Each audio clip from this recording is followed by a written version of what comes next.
कालिन्चोक भगवतीको कथा र धार्मिक पर्यटन।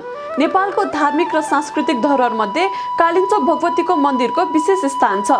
यो मन्दिर दोलखा जिल्लाको कालिन्चोक क्षेत्रमा अवस्थित छ र यसले धार्मिक विश्वास, प्राकृतिक सौन्दर्य दुवैलाई एकसाथ समेटेको छ। यहाँ आउने श्रद्धालुहरूले मात्र देवीको पूजा गर्दैनन्, प्राकृतिक दृश्यावलोकन, हिमालयको नजिकको अनुभूति र सांस्कृतिक पर्यटनको मजा पनि लिन्छन्। कालिन्चोक भगवतीको कथा लोककथा र धार्मिक विश्वासमा आधारित छ। एक लोकप्रिय आख्यान अनुसार पहिले यस क्षेत्रमा जनजीवन निकै कठिन थियो। यहाँ राक्षस र अराजक शक्तिहरूको आतंकले मानिसहरू पीडित थिए। त्यसपछि स्थानीय बुढापाकाहरू, ब्राह्मण र पुजारीहरूले देवीको पूजा आराधना गर्न थाल्छन्। उनीहरूले देवीलाई आह्वान गरेपछि देवीले आफ्नो शक्तिशाली रूप धारण गरी राक्षसलाई नष्ट गरेर क्षेत्रलाई रक्षा गरिन्। त्यसपछि देवीलाई कालिन्चोक भगवती भनेर पूजा गर्न थालियो। कथामा भनिन्छ कि देवीले आफ्नो उपस्थितिले त्यहाँको वातावरणलाई पवित्र बनाए र भक्तजनहरूको जीवनमा शान्ति र समृद्धि ल्याइन्। यसकारण कालिन्चोकलाई धार्मिक दृष्टिले विशेष महत्त्व प्राप्त भयो।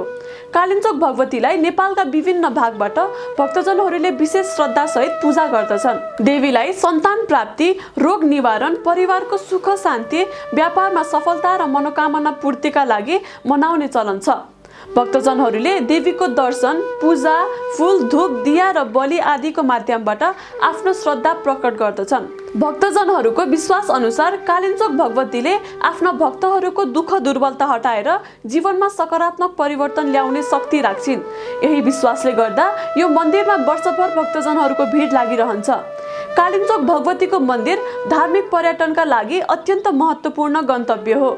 यहाँको धार्मिक महत्त्वसँगै प्राकृतिक सौन्दर्यताले पनि पर्यटकहरूलाई आकर्षित गर्छ। विशेष गरी कुनै पनि मौसममा भक्तजन कालिन्चोकमा पुगेर देवीको दर्शन गर्न सक्छन्। तर दशैं, महाशिवरात्रि, चैत्र, असार जस्ता विशेष अवसरमा मन्दिरमा ठूलो भिड लाग्छ। भक्तजनहरू देवीको दर्शनपछि आफ्नो मनोकामना पूरा हुने विश्वास राख्छन्। कालिन्चोकको प्रमुख आकर्षण यसको हिमालय दृश्य हो। यहाँबाट गौरीशङ्कर, लाङटाङ लगायतका हिमालको मनमोहक दृश्य देखिन्छ। हिमालयको काखमा रहेको यो स्थलले शान्त वातावरण र सफा हावाले पर्यटकलाई मनोवैज्ञानिक शान्ति प्रदान गर्छ।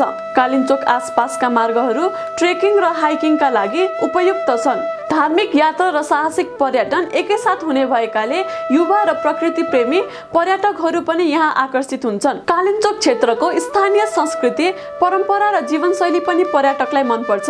यहाँका स्थानीय मानिसहरूको आतिथ्य, परम्परागत पोषक, स्थानीय खानेकुरा र पर्वकारले पूर्व यात्रालाई अझ अर्थपूर्ण बनाउँछ। कालिन्चोक भगवतीको मन्दिर केवल एक धार्मिक स्थल मात्र होइन, नेपालका सांस्कृतिक, धार्मिक र प्राकृतिक धरोहरको एक महत्त्वपूर्ण आश हो।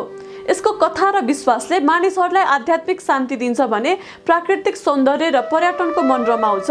यदि तपाईलाई आध्यात्मिक अनुभव, प्रकृतिसँग नजिक हुने अनुभव र नेपालको सांस्कृतिक धरोहरको गहिरो अनुभूति चाहिन्छ भने कालिन्चोक भगवतीको यात्रा अवश्य गर्नुपर्छ।